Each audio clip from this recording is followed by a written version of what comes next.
Welcome back to NovelListen English. Today we delve into the existential depths of Daniel Defoe's masterpiece, Robinson Crusoe. This is Level 3, the advanced tier. Beyond the plot, we will analyse the complex language, philosophical undertones, and the archaic expressions of the 17th century.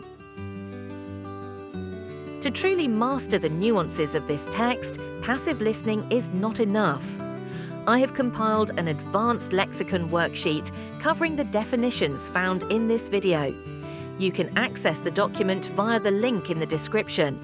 I highly recommend reviewing it to expand your academic vocabulary. Prepare your mind for a journey of isolation and resilience. Let's begin. I was born in 1632 in the city of York, to a family of good standing. My father, a man of great wisdom and gravity, earnestly tried to suppress my wandering inclination. He championed the middle station of life, arguing that it was calculated for all kinds of virtues and enjoyments, free from the envy of the high and the miseries of the low. He warned me, with tears running down his face, that if I took this foolish step, God would not bless me, and I would have leisure to repent when it was too late. But alas, a mere few words were not enough to cure the fatal propensity of nature. I was deaf to all reason. On the 1st of September 1651, without asking God's blessing or my father's permission, I boarded a ship bound for London. It was an ill-fated hour. Almost immediately, the wind began to blow, and the sea rose in a most frightful manner. Never having been at sea before, I was inexpressibly sick in body and terrified in mind. Yet, as the storm abated, so did my conscience. I drowned my repentance in punch and drunkenness, but Providence had not finished with me. A second storm, far more terrible than the first, struck us near Yarmouth.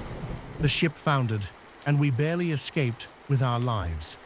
Had I returned home then, I might have been happy, but an obstinate reluctance to be laughed at by my neighbours drove me forward into further calamity. I set sail for Guinea, hoping to trade toys for gold dust, but my streak of misfortune continued. We were chased by a Turkish rover from Salih. After a desperate engagement, we were overpowered. I was kept by the pirate captain as his personal prize. The change from a merchant to a miserable slave was overwhelming. For 2 years, I endured this drudgery, constantly meditating on my escape. Desperation gave me courage.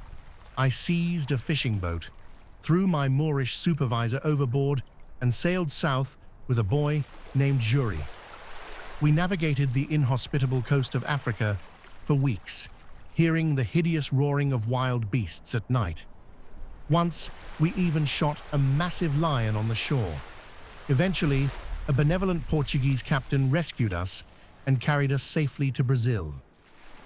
In Brazil, I became a naturalized planter. My wealth began to increase considerably. I lived precisely the middle station life my father had wished for me, but I was the master of my own destruction. I was not content to be rich. I desired to be wealthy beyond measure. When fellow planters proposed a clandestine voyage to Guinea to smuggle slaves, I could not resist the temptation. I embarked on this fatal voyage on September 1st, 1659, the very same day I had left my father 8 years prior. We had scarcely crossed the equator when a violent hurricane took us. The ship was tossed like a cork upon the waves. We struck a sandbank, and the sea broke over us with such fury that we expected immediate death. We committed our souls to God and launched the lifeboat. A mountain-like wave struck our stern, overturning the boat and scattering us. I was swallowed by the abyss. The water buried me 20 or 30 feet deep. I held my breath and swam with a strength born of terror. I surfaced, gasped for air, and was dashed against a rock, clinging to it lest the returning wave carry me back to the deep. I scrambled onto the shore, half dead, but safe. I looked out at the raging ocean, but of my comrades, I saw no sign, save for 3 hats and 2 shoes that were cast up. I was the sole survivor, spared only to lead a life of misery. Wet, weaponless, and lacking food, I had a dreadful deliverance. I ran about like a madman, terrified of being devoured by wild beasts before finding refuge in a tree for the night. My first night was spent in a tree, paralyzed by the fear of voracious beasts. However, when the morning arrived, I beheld a surprise of providence. The ship had been lifted by the tide and driven remarkably close to the shore. I saw this as a divine signal to salvage what I could for my subsistence before the vessel broke apart. Necessity is the mother of invention. I constructed a raft from spare yards and masts. Over several perilous trips, I transported everything of value: bread, rum, muskets, and ammunition. I knew that without these implements of war and labor, my survival in this desolate wilderness would be impossible. I discovered a locker containing European coin, gold, and silver. I smiled to myself at the sight of this useless metal. "Oh, drug," I exclaimed aloud, "you are not worth taking off the ground. 1 knife is worth all this heap." Yet, upon second thoughts, I took it away, wrapping it in a piece of canvas. I consulted several situations for my dwelling and settled on a small plain on the side of a rising hill. I drew a semicircle and drove double rows of stakes into the ground, sharpening them until they stood like a defensive wall. I had no door, but entered via a ladder. Within this impregnable fortification, I slept secure from all the creatures of the world. To prevent my dates from descending into confusion, I erected a large post on the shore. I came on shore here on the 30th of September, 1659. I kept a solemn account of my time. I also began a journal, listing the comforts I enjoyed against the miseries I suffered, trying to master my despair with reason. I had carelessly shaken out a bag of poultry feed, believing it to be nothing but dust and husks. But after the rains, I was astonished to see stalks of English barley and rice shooting up. For a man who had acted without religious thought, this seemed like a pure miracle of providence, bread sent from heaven to sustain a sinner. A violent ague seized me. I was reduced to a state of extreme weakness. In my feverish delirium, I saw a man descend from a black cloud with a flame of fire. I realized I had lived a life of vice and ingratitude. I opened the Bible and cried out, "Lord, be my help, for I am in great distress." This was the first prayer I had uttered in many years. I applied myself to mechanical arts. I needed vessels for my grain, so I learned to mold and burn clay into ugly but functional pots. I also trapped wild goats, maiming them at first, then taming them. Soon, I had a flock that provided me with a perpetual supply of milk and flesh. I was no longer a castaway, I was a creator. It was now the 15th year of my reign. I was the absolute lord and lawgiver of this island. My people were my subjects, a parrot, a dog, and 2 cats. I dined like a king, attended by my servants. Yet beneath this mock sovereignty lay a profound solitude. I was the monarch of a kingdom where I had no one to speak to. It happened one day about noon. I was exceedingly surprised with the print of a man's naked foot on the shore, which was very plain to be seen in the sand. I stood like one thunderstruck, or as if I had seen an apparition. I listened, I looked round me, but I could hear nothing. It was a singular, isolated evidence of life. I fled into my castle like one pursued. Never did a hare fly to its cover with more precipitation. I mistook every bush and every stump for a man. My imagination insinuated 1,000 terrors, depriving me of the very ground I trod upon. I withdrew my ladder and barricaded myself, tormented by my own mind. I remained barricaded for 3 days. My first notion was that it must be the devil, but reason eventually prevailed over delusion. I concluded that it was more likely the savages of the mainland who had wandered here. The fear of man is infinitely worse than the fear of the devil. I flattered myself that it might be my own footprint, but upon returning to the spot, I measured the mark with my own foot. It was significantly larger. This confirmation threw me into the deepest despondency. My isolation was no longer a sanctuary, it was a prison where I was hunted. I resolved to make my dwelling invisible. I planted a vast number of stakes outside my wall, which grew into a dense, impenetrable thicket of osiers. In 2 years, I was completely surrounded by a living wood. No eye from without could perceive that a habitation lay within. Exploring the western shore, I was confronted by a spectacle of horror. The ground was spread with skulls, hands, and other vestiges of human bodies. It was an abominable feast of cannibals. I turned away, sick at heart, lamenting the degeneracy of human nature. I thanked God I was not born among such wretches. This discovery drove me to a life of extreme circumspection. I dared not fire my gun, lest the noise betray me. I dared not kindle a fire, lest the smoke be seen. I even manufactured charcoal underground to cook my meat without producing a column of smoke. I lived in a state of constant anxiety. Seeking a secure retreat, I discovered a natural grotto. Advancing with a torch, I was terrified by 2 glowing orbs staring at me. I thought it was Satan himself, but it was merely an old goat, gasping out his last breath. This cave became my hidden magazine for powder and arms. In my 23rd year, my worst apprehensions were realized. I observed a plume of smoke, rising not from the usual place, but from my side of the island. 9 naked savages were sitting around a fire. They were within the vicinity of my castle. I loaded my muskets, preparing for the slaughter.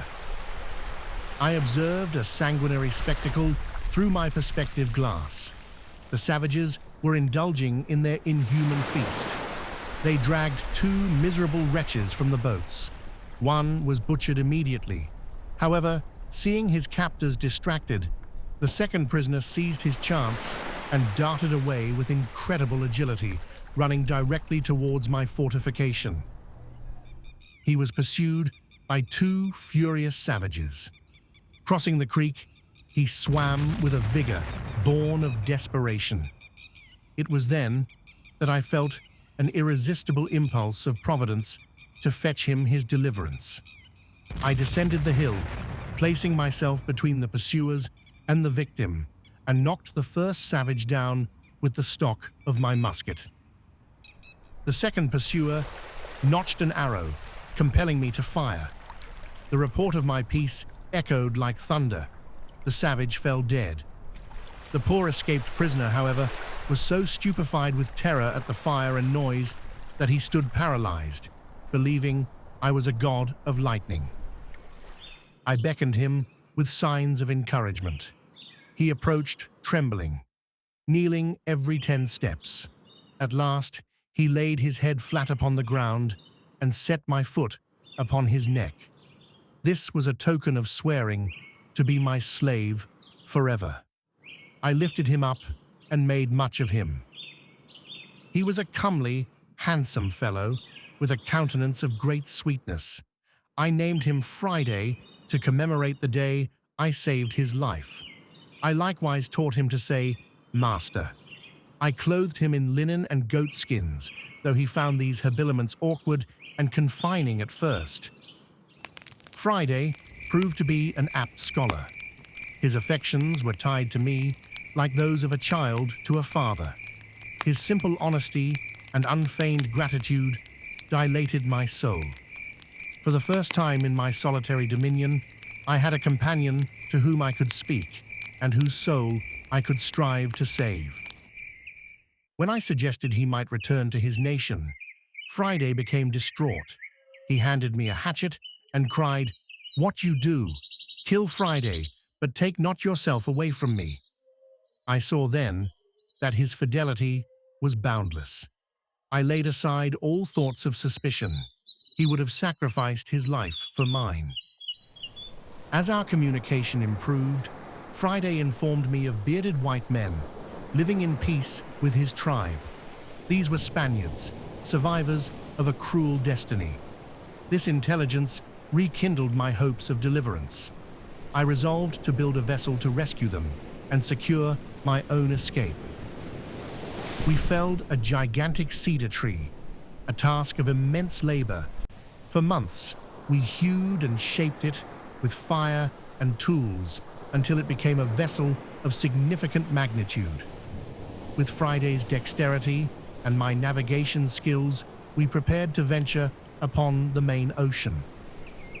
I beheld a vessel of my own country anchored near the shore, yet this sight, which should have filled me with ecstasy, instead inspired a secret dread.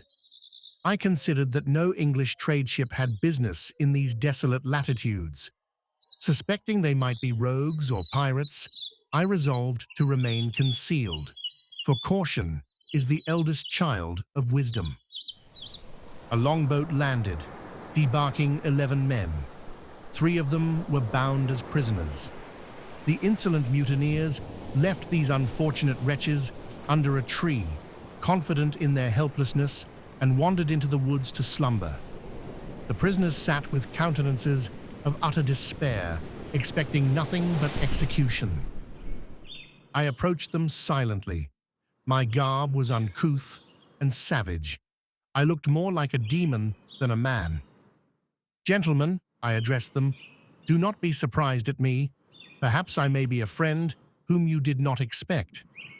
The captain, observing my grotesque appearance, trembled and asked, "Am I talking to a man or an angel?"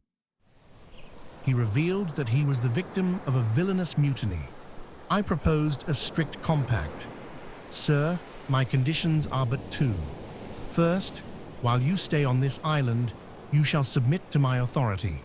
Second, if we recover the ship, you shall carry me and my man to England, passage free." He embraced me, swearing his absolute fidelity. We executed a daring stratagem. Under the cover of darkness, we ambushed the mutineers. We slew the ringleaders and shouted that the governor of the island had them surrounded with a garrison of 50 men. Terrified by this fiction, the remaining rebels surrendered, begging for mercy from an army that did not exist. The captain returned to his vessel and successfully retook command. When I heard the 7 signal guns proclaiming our victory, my fortitude abandoned me. I swooned with joy. After a solitude of 28 years, the prospect of my deliverance was almost too great for my soul to bear. The surviving mutineers preferred exile to the gallows in England. I exercised my prerogative as governor and granted them their lives. I bequeathed to them my castle, my goats, and my corn. I instructed them in the arts of survival, leaving them as the successors to my kingdom. I left the island on the 19th of December, 1686, having inhabited it for 28 years, 2 months, and 19 days. I carried with me only my great goatskin cap, my umbrella, and my parrot as relics of my captivity. As the land faded, I offered a silent prayer of gratitude to Providence. I returned to a world I had long forgotten. Through the honesty of my partners, my Brazilian plantation had made me a wealthy man. After a life of infinite vicissitudes, I had finally found a safe harbor. I learned that all our discontents spring from the want of thankfulness for what we have. I returned to a world I had long forgotten. Through the honesty of my partners, my Brazilian plantation had made me a wealthy man. After a life of infinite vicissitudes, I had finally found a safe harbor. I learned that all our discontents spring from the want of thankfulness for what we have. Did you find the archaic language a bit too dense? That is perfectly normal. You might find the intermediate version helpful to clarify the plot details before returning here. You can click the link on the screen to switch levels. Now, I invite you to join the discussion. Which literary classic challenges the human spirit as much as Crusoe? Perhaps Dostoevsky or Melville? Share your literary recommendations in the comments. Let's build a library of masterpieces together. Subscribe to NovelListen English for more advanced literary adaptations. Until our next chapter, farewell.